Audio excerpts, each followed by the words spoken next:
So I'm here to, talk about not just his activities, but just like my wonderful sister there, Dora has said, uh, what it means to be over 50 in a country like this, from all the different aspects. We're talking about holistic view of being a person over 50. And I'm very happy to be here. Yeah, lovely. Great. Yes, today's topic is indeed what it is like to live in Finland after age 50.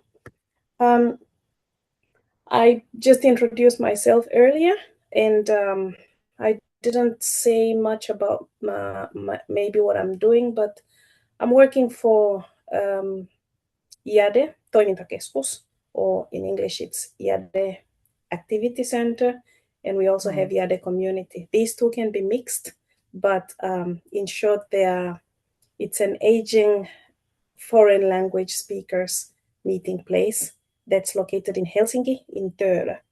And I started working there this year in February as a diversity work specialist. We are funded by the city of Helsinki as well as Espoo and STEA, that's from the government of Finland. And I will share a little bit, perhaps from two perspectives. One, the first thing that I really want to focus on is what we are doing at Jade with aging foreign language speakers. Jade was set up in 2018, and we have activities in different languages, including in Arabic, in Chinese, in Dari, in Farsi, in Kurdish, in Somali, in Vietnamese.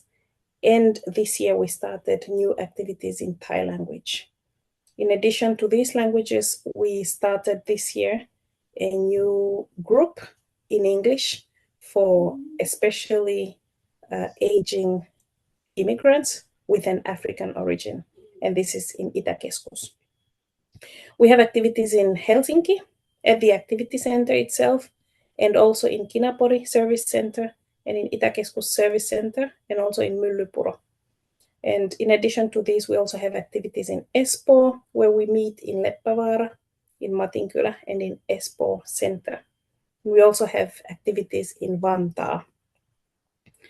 What we are trying to aim at, I think it's something that's good to remember, that we all get old at some point. Nobody is getting younger, and the age limit that we have at Jade is 50. So we deal with people who are over 50. And this is really good to know, because a lot of times people may not feel like they belong or they're welcome to different spaces. But the reason why we're having this event tonight is actually just also to let you know that, yes, there is a place where we can meet up, or where you can come and create an environment or activities that you prefer if there's nothing that exists. So we support overall functional capacity of people who are over 50, and we promote inclusion and participation in these people. With this, I just mean them being able to be active citizens in spaces where they live. And everything that we do is managed by Jade Yhteisö. That's the organization behind that has hundreds of members. We have open doors at the meeting place that is in Topeliuksen Katu 17 in Töölö. It's right opposite Töölö Library. And we have the main thing that we really organize at Jade Activity Center is peer-to-peer activities. That's like peer support groups. Usually we meet once a week, and we the groups are in different languages. We don't have a single group in Finnish, but we also have some clubs where people are practicing Finnish or they're practicing English. That's a little bit different. We offer peer support. We offer activities like clubs, language clubs. We also have game clubs. And then what we also offer that is quite maybe highly in demand is service guidance in different languages.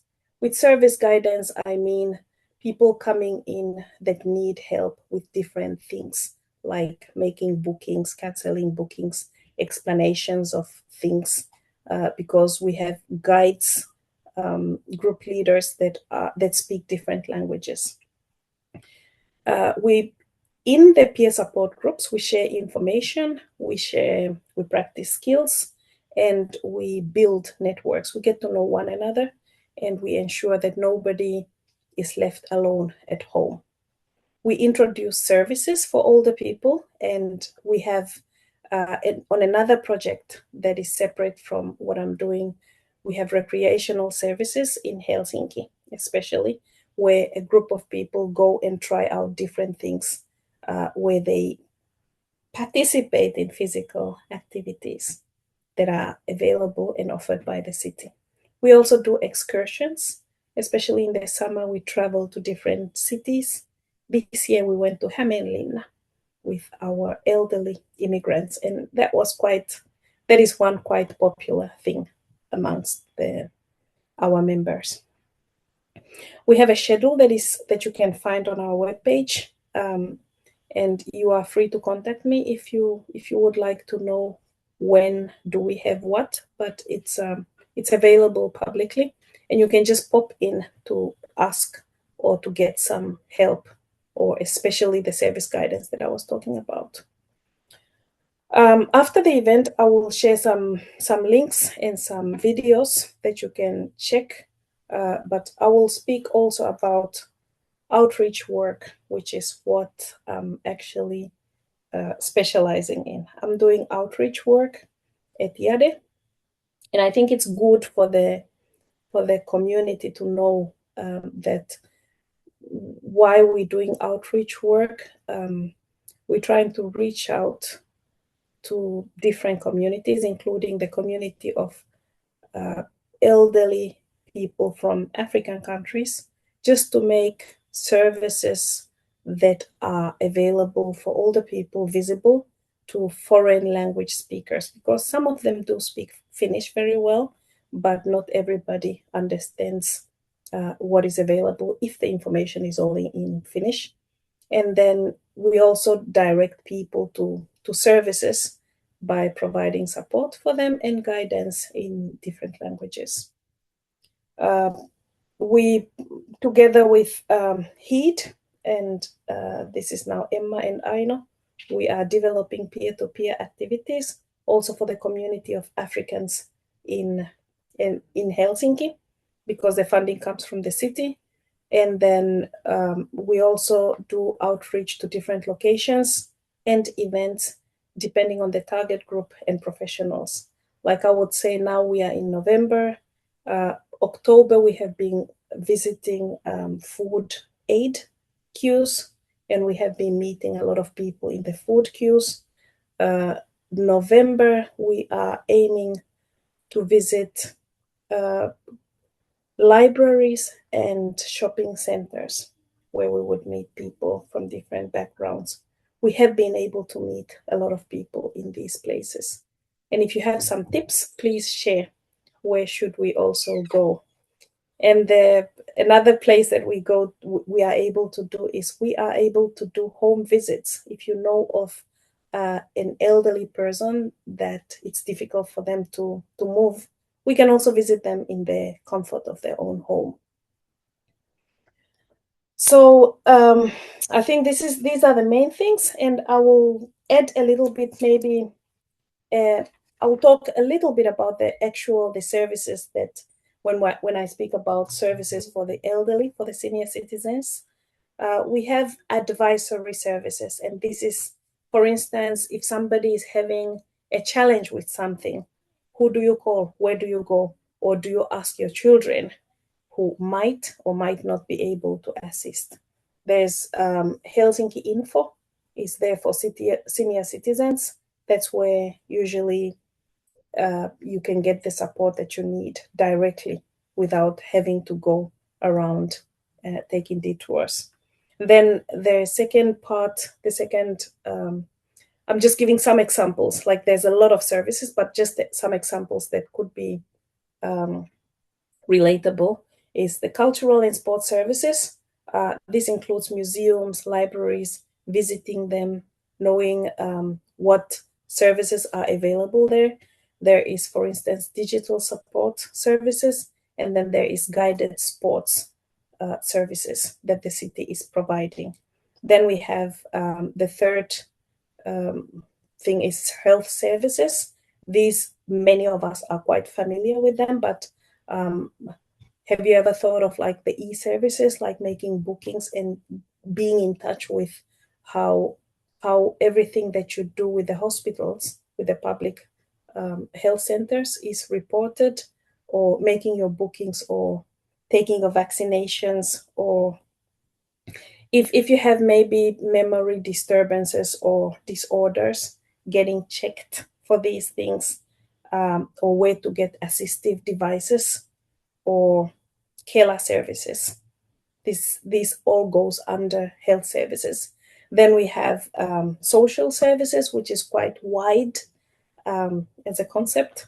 This includes senior info, which is quite similar to Helsinki Info or Espoo Info or Hello Espoo. And this includes also the social services. The activity centers fall under social services, where people can be taken. A lot of times when you talk about senior citizen services, people think that it's just about activity centers. No, it's not only about that. It's many, many, many things that people might need, where you have access to a social worker who can do a service needs assessment and give you social guidance, just to empower the person, the customer. And this involves also home care. Home care is connected to the home visits that I just spoke about, and then possibly services for people with disabilities. As we grow older, we may not be able to function the way we used to when we were younger. Where do we get the support devices, and where do we get the support for things that we don't have anymore? Maybe at this age I'm using specs because I cannot see very well. But what about hearing devices, rollatori? I don't remember, but different devices that people might need when they get older. And then the last but not least important, I think it's actually a very sensitive topic of preparation for future, like the end of life and finances. Who is the person who would act on behalf of another person, and who gets the powers of attorney, these types of things. Just being able to understand the laws behind these and the practicalities around these topics. Who gives financial and debt counseling if there are challenges in that, and social lending to a person in that situation. And then there's different kinds of different institutions that give counseling: the city, the health centers, and then of course the church. And then Kela also has benefits and social assistance. But let me not take up all of the time. We will continue, and please save your questions for after we have done a bit of presenting. But let me give the floor to my wonderful sister, Emma. Please take it away. Thank you very much, Dora. Very often I want to, I refer to you sometimes as Aino. Luckily, your daughter is Aino, so it's okay. After working with Aino for almost a year now. Yes, but thank you very much. It's really a pleasure to be here today and to talk to you about not just what we do at HEED Finland, but also the collaboration that we HEED Finland and Jade have been able to, establish, and something that we are really looking forward to developing as we go. So, like I mentioned in the beginning, I'm one of the co-founders of HEED Finland. It was founded in 2018, and it's been existing and doing quite many things, but it has three main objectives, which is to you know promote health, to promote education, and to promote integration of African immigrants in particular. We only later on expanded it to other immigrant or migrant groups, but African immigrant, that was the goal from its inception. So we have been doing quite a lot in the metropolitan area over the years, but one of our biggest area has been in health, because that's also the area where we have the most of the board members had a long-standing years of experience. So now we have the Health is Wealth project, which is funded by STEA. Health is Wealth. There's this popular saying, and I'm sure we've all heard about it: your health is your greatest wealth. And that's something that many of us still have not realized that, or at least we are not willing to accept it. So the Health is Wealth project has existed for less than a year. We started in March this year, and the project seeks to enhance immigrants' awareness and understanding of health-related issues. So with the assertion that health knowledge is power, we are hoping to provide, or our goal is to provide immigrants with sufficient knowledge so they are able to make informed decisions when it comes to their lifestyle choices or health behavior. So we have many different goals for this project, but one other important goal is to increase cultural sensitivity in healthcare. And I'm sure all of us see that, or listening to me today, we have different experiences when we've been to the doctor, and the doctor doesn't understand where we're coming from. The doctor doesn't understand what we are talking about. The doctor is not able to guide us in a culturally sensitive manner. So one of the goals as well for this project is to increase cultural sensitivity in the social and healthcare. And I will explain how that is done. So if you have any questions, please don't hesitate to interrupt me. So we have different interventions. There are different interventions that we do in this project. The first one is the open well-being days, which some of you have actually participated in. So we have the open well-being days where anybody, it doesn't matter whether you're an immigrant, you're a Finn, even though it's targeted towards the immigrants, but you could just, participate, attend those well-being days, and measure your blood pressure, your blood sugar, hemoglobin, cholesterol, and then we do a body composition test, and everything is for free. You get the results instantly, and we also provide guidance on these different tests, depending on what your results are. So these open well-being days are really a way for us to encourage our immigrant population to understand the concept of prevention, that prevention is better than cure. A stitch in time saves nine. So people should learn how to constantly check their health. You don't need to wait until something is wrong, but because when we are talking about chronic diseases, many things could be wrong, but without any symptoms. And then the second thing we do as well, as part of this project, also targeted well-being days that are for different organizations, like targeted towards different communities. And I'm very glad to say that we've been to Jade a couple of times, having this well-being day and guidance with the immigrants or elderly immigrants. And those have been very, very successful as well. And most of the immigrants have given really good feedback. And we are talking about, elderly immigrants, we're talking about people from different parts of the world, from Asia, from Africa, and all of that. And then the third thing that we also do, we give individual guidance on different chronic diseases. And those individual guidance are a 45 minutes free guidance where we do an individualized plan, which depends on your test results. So we do you the basic test, and then based on the results, we will make a plan with you. You will get the guidance, and it takes 45 minutes to do that. There will be a follow-up later on, so we can see how far you've gone with the plan that we have put together for you. And then we also have webinars. We have webinars on different topics. We've had a webinar on breast cancer. We've had a webinar on men's health. That was 2 weeks ago. And we're having another webinar on oral care, or at least dental care, and trying to look at the connection between oral care and chronic diseases. And then we're having another webinar on cholesterol this year.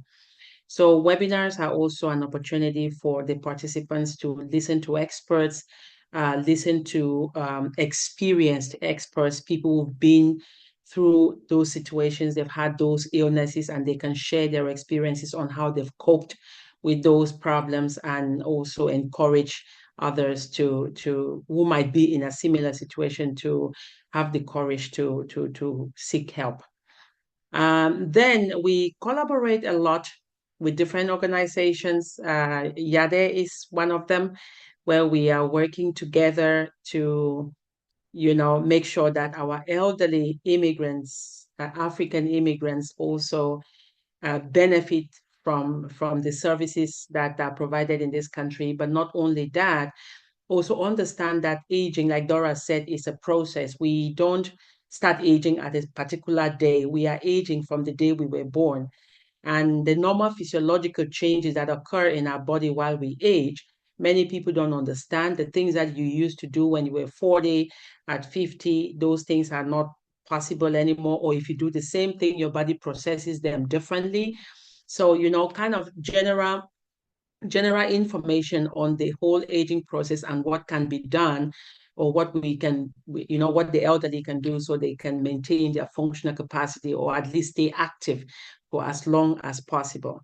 And those sessions have been very fruitful as well. And then one other thing that we do as part of the Health is Wealth project is to have this peer support sports groups as well. And we've had a couple of those.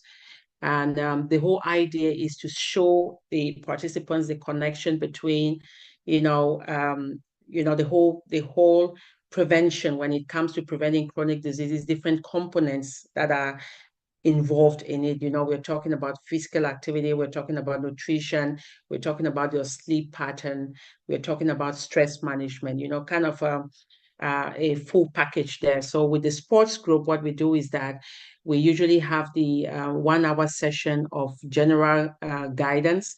Then we have the sporting activity as well, kind of similar to what we're doing with the elderly African immigrants, but then these are younger people.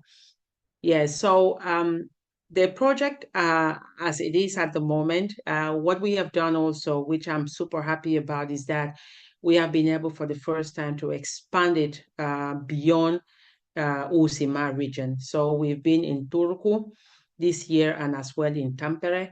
And doing each of those well-being days, we had a minimum of 100 and, or let's say close to 160 people for each of them.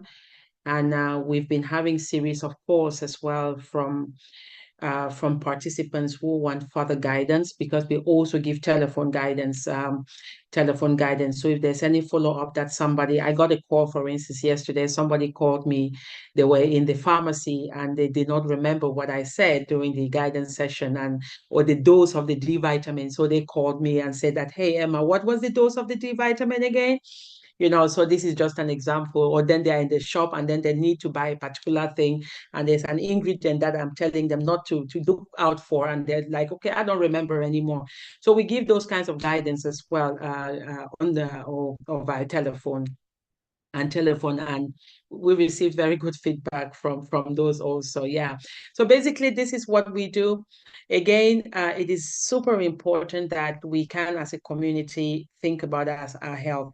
Unfortunately, we have always been at the bottom end, at the tail end when it comes to whatever. But I also want to point out here that we cannot continuously see ourselves as victims, because there's plenty of services available out there for us and for the elderly African immigrants. But it is important that we are able to take those steps to get to know these services and that they even exist, and also guide the elderly people towards using these services.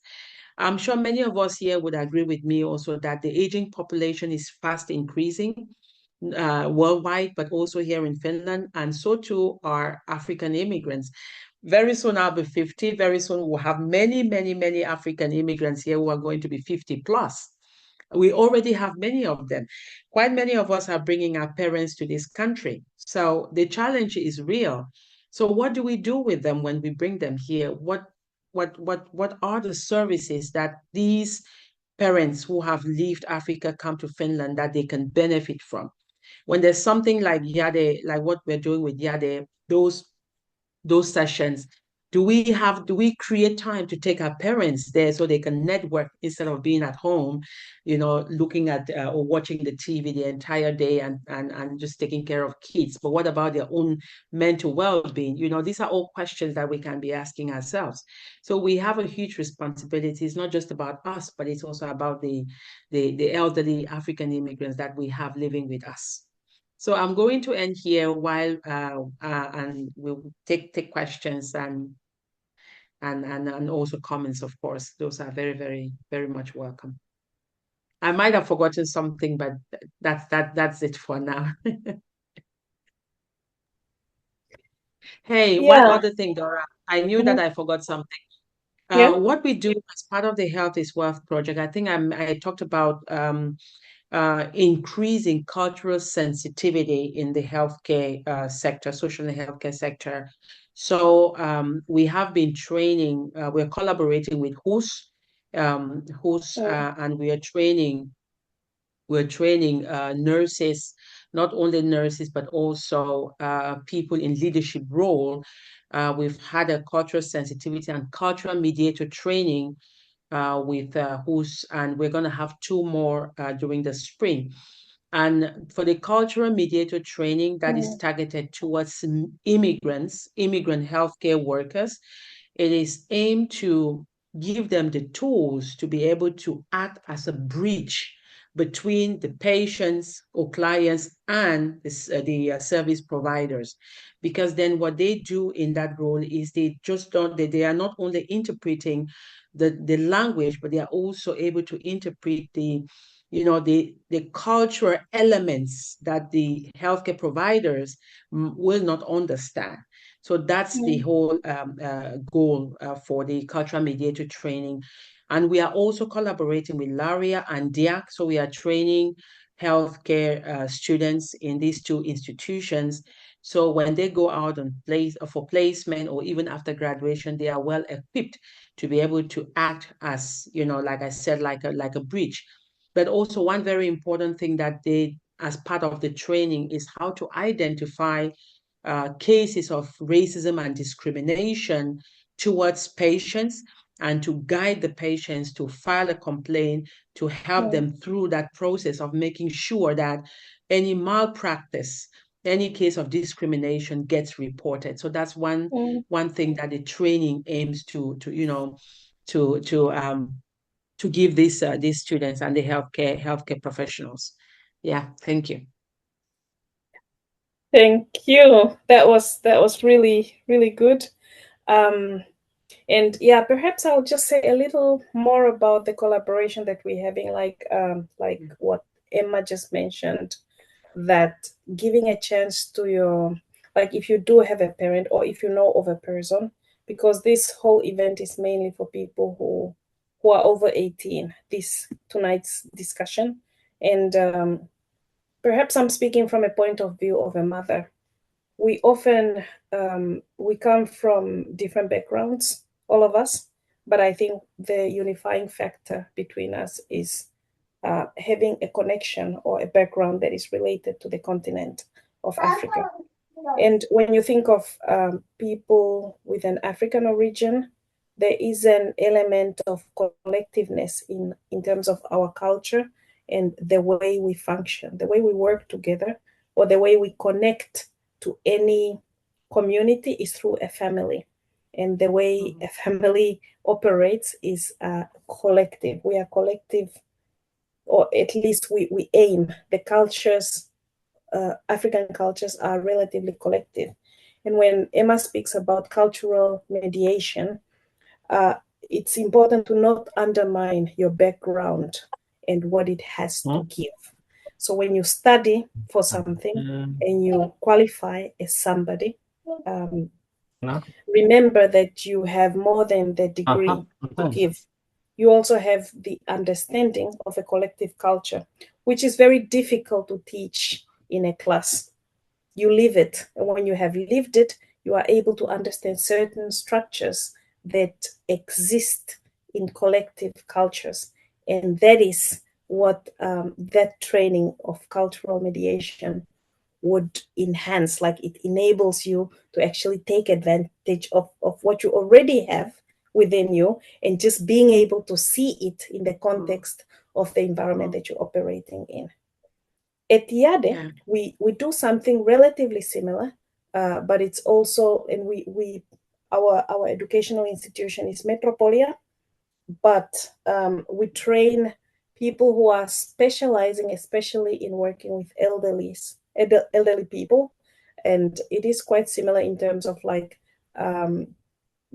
inclusion, diversity, and how to make your spaces safe. When you look at service centers, they are predominantly they don't really have much of a diverse representation. So when you're doing something in a service center, we do the training with the staff first before we start functioning in an environment, just to ensure that it's receptive to people of different backgrounds.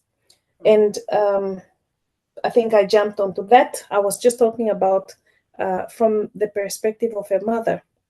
I think becoming a mother in like, I'm from Namibia originally, but becoming a mother in Namibia would give me a totally different experience compared to becoming a mother in Finland.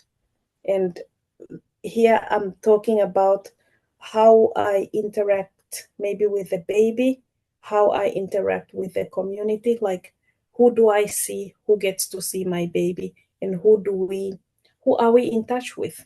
Most of you may have, if you are mothers, you would have experience of how much have you been able to interact with other human beings, other mothers, and other babies in Finland. And if you compare it to how that happens where you were born or where your parents are from, it's very different. And I'm using this example to help us understand the aging process. We become adults in Europe, where there is a culture that is very different from the cultures that we were brought up in. Some of us were born in Finland, so we could be Finnish citizens, or we are Finns with a different background. But for those of us who were not born in Finland or who did not grow up in Finland, there are a lot of things, starting with the dietary recommendation that Emma often gives in the groups, where just to understand that what is it in my diet that is probably missing that I could do with a bit more now that I'm living here? What is it about my lifestyle that I could change? Because there are so many things that you cannot change. What is it about my interactions with people? Or, like, if you think of different things that you can do to change your well-being, your mental health, what is it about my circles that I could do to make me feel better about myself, to make me less prone to mental health issues? And when you think of somebody who's aging or somebody who has aged, how much of their time do they spend as an extra being within a setup or as the key person? At Yade, the key person is not the daughter that is in her 20s or the son that is in his 30s, but it is the aging person. And that is the person we look forward to seeing. That is the person that our program revolves around. And when you think of these aging people, it is important to think of like, what is it, where is it that they participate that is really about them?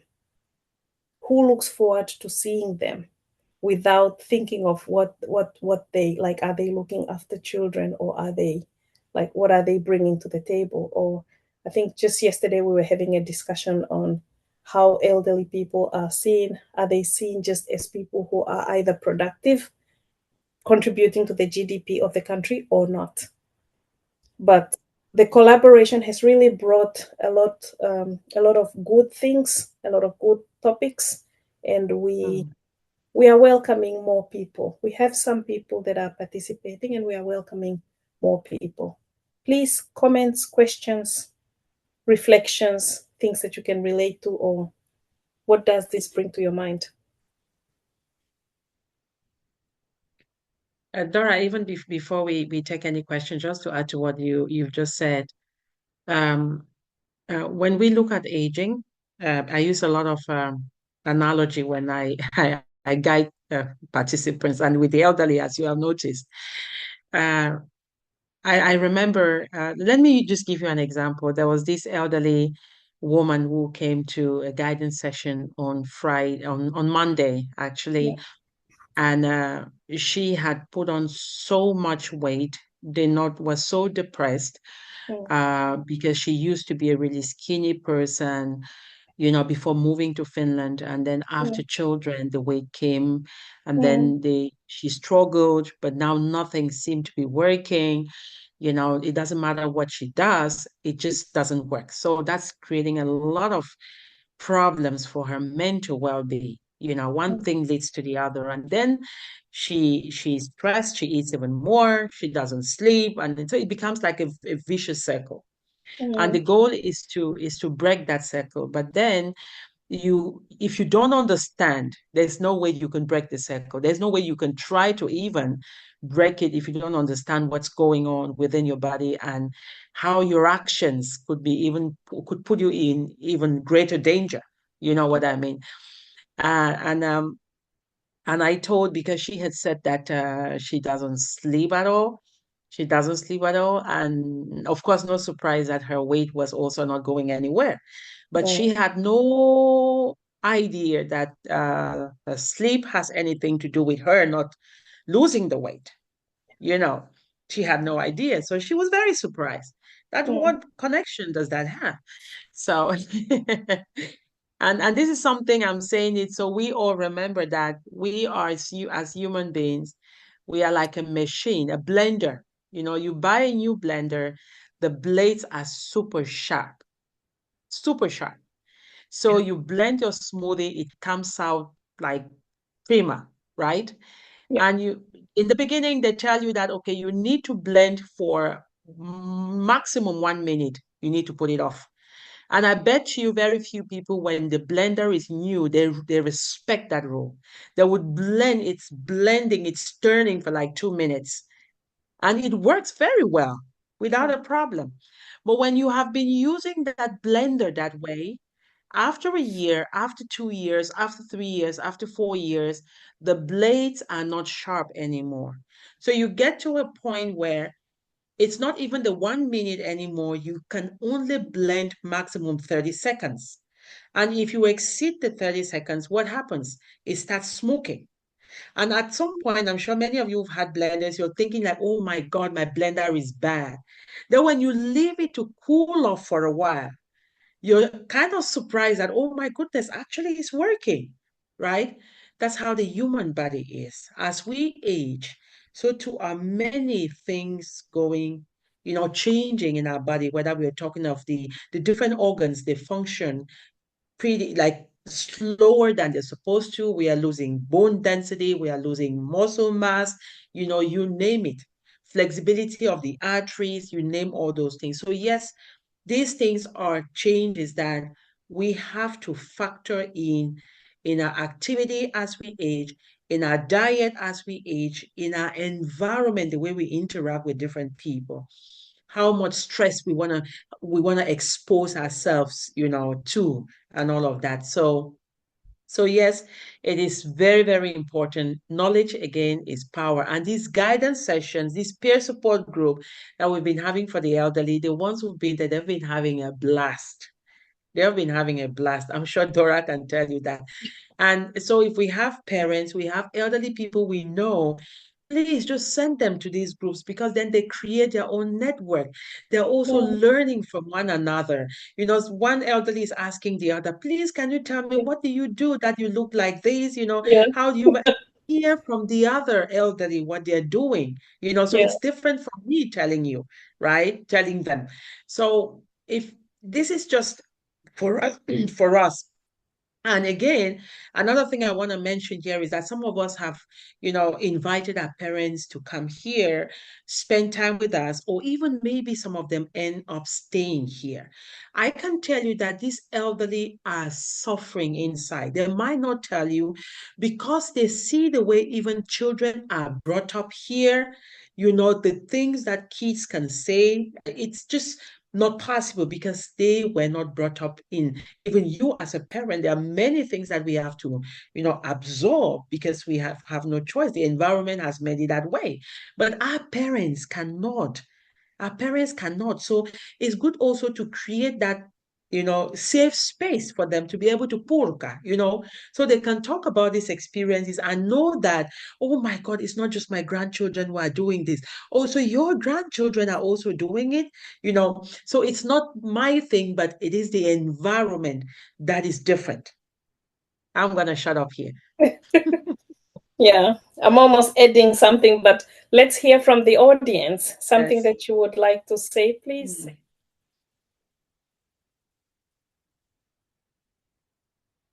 Very, very important points that you brought up.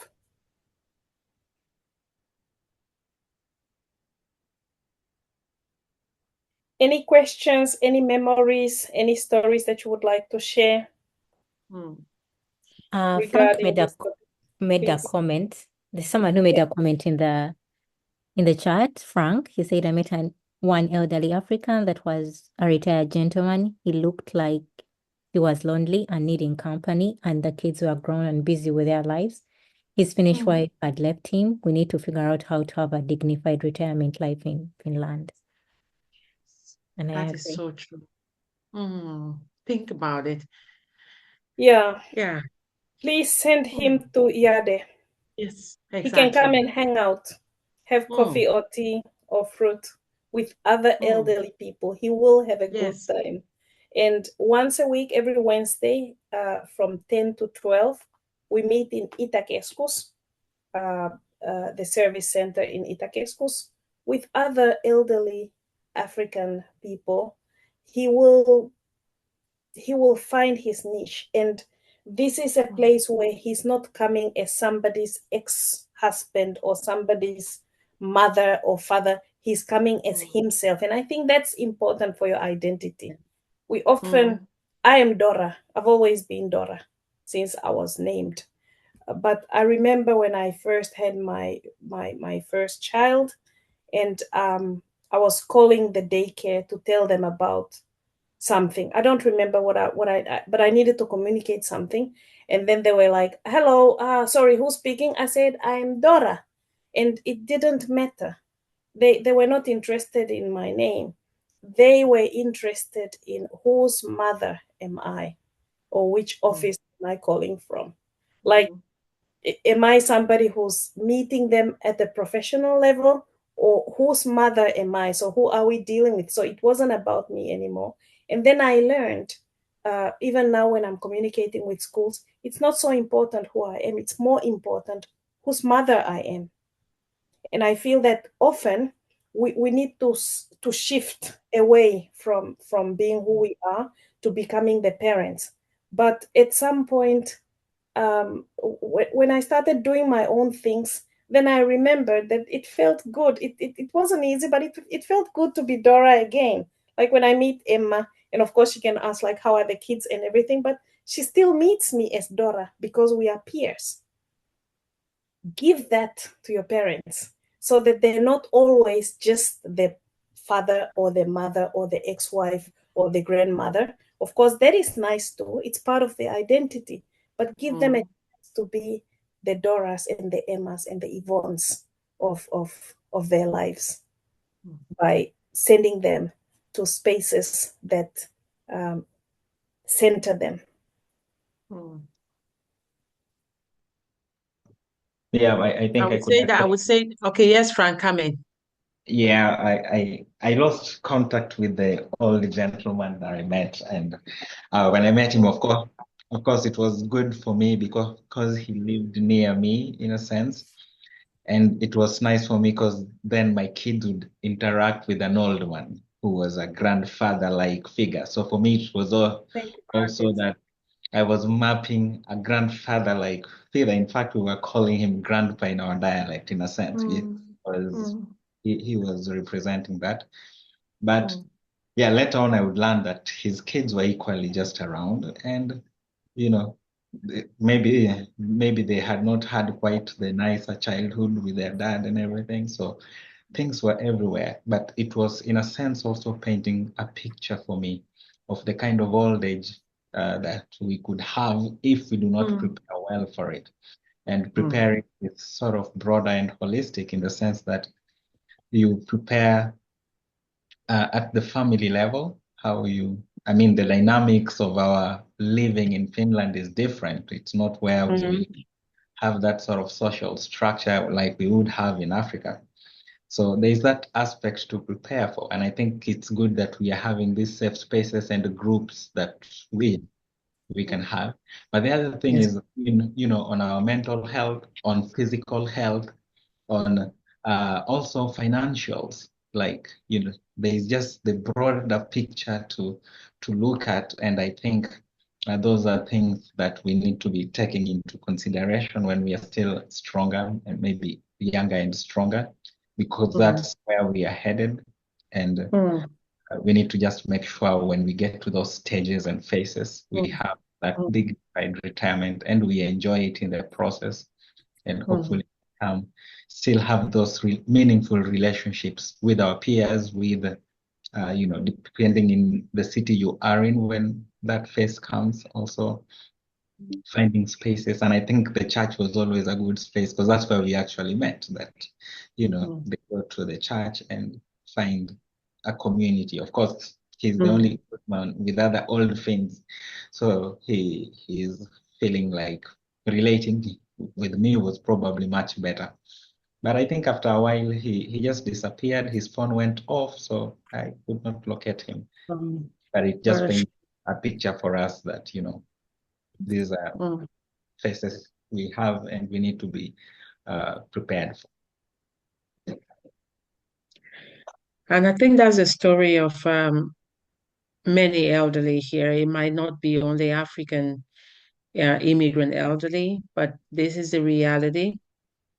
We also have situations where, parents have been, taken out of Africa, brought to Finland, and they are just home every day. And the children, we are working helter-skelter, not thinking that, okay, they need to go out, they need to go somewhere, just being caught up in our busy, busy, busy life with little or zero consideration of the well-being of the parents that we have brought here. So, but thank you for sharing that. Yeah. Yes, Messi. Hello, this is Masarat. I'm a health professional, and Yes. Thank you for organizing this event. I really appreciate it. Came to my mind just to ask how this program intervene in a chronic health situation, because I'm working in a comprehensive cancer center, So I could see some like foreign patients with a lot of disorientations and helpless coming there.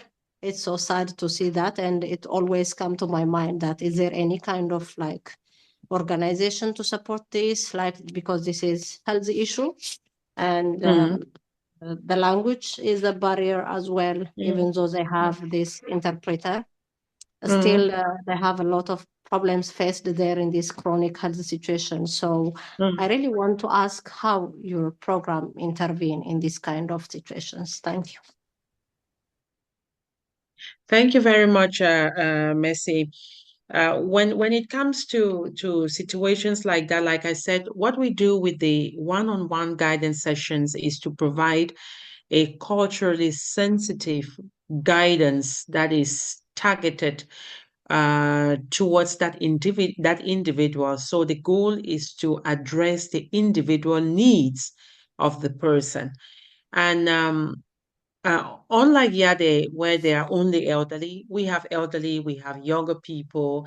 Actually, the youngest we've seen is 18, just turning 18. So we have that, let's say adults, young adults, right? So in a situation like that, what I would say is that they can book a guidance session with us. Language is not a barrier because I have had guidance sessions where we don't have a common language. An Arabic elderly is sitting in front of me. We communicate with the daughter or the son and he or she is translating everything that I'm saying. Okay. Sometimes we have also used Google Translator. So, and those have all been very, very successful. And the clients themselves have been very, very grateful and happy and acknowledge that they have learned something. So what I think is that in this case, you can direct them to book a guidance session with HEED, and we will take it from there. Okay, thank you very much. Yes. If probably I did not tell a bit about my background, maybe that would be very important to give you a bit of more information about my background. Okay, so I am actually a nurse myself. That's my base, but not just a nurse. I have been teaching. I'm a senior lecturer in the Department of Nursing and the Nursing Degree Program Coordinator at Laria University of Applied Sciences, and I've been teaching registered nurses since 2010.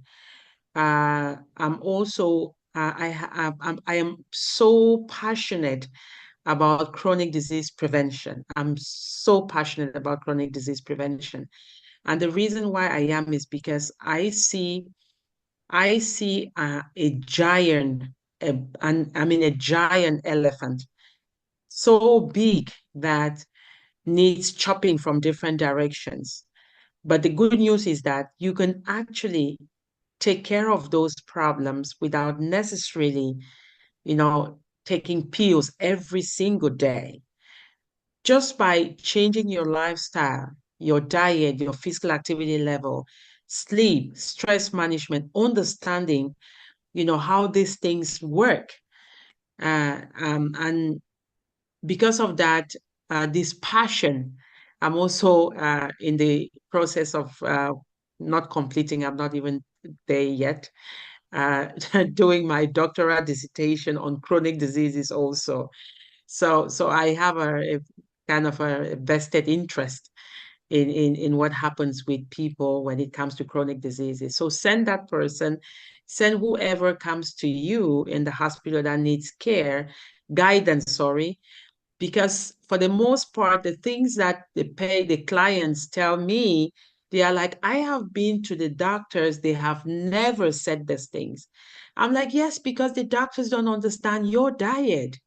The doctors don't. That makes a very big difference when I'm guiding you, when we're talking about your diet and physical activity and every other thing. I understand where you're coming from. I use examples that you can relate to.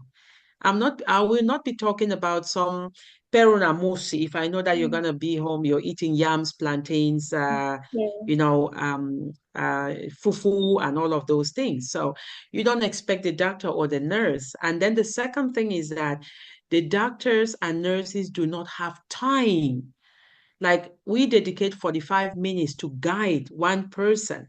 You don't have that in the hospital. They don't have time for that. 15 minutes max that the doctor would talk to you. So they don't go in depth. They don't really look at what is it that the patient needs, you know, and to be able to understand their needs and try to find solutions to address those needs. So that's what I'll tell you. Yeah, and also I think it's when you look at the Finnish health system, and then you look at an organization like HEED Finland, whose target group is people of an African origin, then it has been budgeted that there is a service for people who might have challenges like that. So these are not challenges that the hospitals will be dealing with, because they were not built or they were not designed to necessarily deal with these things. And that's why the government or STEA funds for the supportive systems that actually give you special treatment that like really specializes in things that are related to your realities. I must say that being part of facilitating the peer support group at the collaboration with HEED has also added value to me. Although I don't belong to the target group, I belong to the professional team. I still feel that I have had my fringe benefit of the information that benefits me personally as an aging woman of an African origin. And it has added value to the conversations that I'm having with my parents in Africa and with my aunties especially. I don't really have maybe these types of conversations with my uncles, but I should maybe more. But I just had a conversation today with my aunt in Namibia, and I was able to meet her with some valuable information that comes from HEED. So don't just dismiss these events sometimes. Like, of course, it's good. I think especially when you look at HEED's webinars or these events where they are creating, they're giving information on men's health, or it might not really touch you, but it would touch people that are related to you or people that you love. It can be even a spouse or a brother or a cousin that is affected, and you are not able to help them, not because you're not able to, but because you're not in touch with the potential that you have. I always believe in, there's so many things that we can't do. Let's focus on the ones that we can. And a lot of the practical guidance that you get from HEED is related to things that you can change. Please, more comments. I'm just trying to find out. There's some text that has been shared.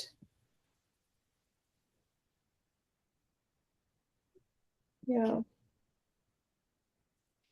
I shared information about Jade, and I also shared a link to the guide that takes you to contact information of Emma and her colleague Aino. Feel free to contact us. When you meet these people in churches or wherever, if you can't reach us, send us a text message with the reason why you called. Yes. Just give us information and give them the information. After this, I will send the information to Yvonne. Hopefully it will reach the people that registered. And if you didn't register, feel free to contact us if you want to get maybe the slides or the invitation to the group that you can share. Also a video that was shared on Think Africa's WhatsApp and Facebook. Use that, give it to the person and send them to us, because we are here to do that. let us know if we should go to their homes. It's a Yes. service that is very, like, it's specifically for the immigrants who speak different languages. And Yeah. there are many, many people who speak different languages that are using these services. So it is available for everyone, including immigrants of African origin. When you look at the statistics of them existing, they are here. When you look at the statistics of them participating, I wish there would be more. Yeah, absolutely. Absolutely. And I also believe that there are elderly African immigrants who do not have this information. And that is why we are asking each and every one of us, tell a friend to tell a friend to tell a friend that please, if your parents are here or an elderly African immigrant, send them to us. It's about spreading the word. It's about Yeah. spreading it. And of course, if somebody is here also, because the age limit is 50, so I'm sure that there are people in Think Africa who are over 50. So feel free to join those groups as well, because it's a lot of information. Knowledge, again, is power. Aging doesn't start somewhere, it's a process. So we can as well start making the lifestyle changes already now, so we can have a successful and very healthy aging.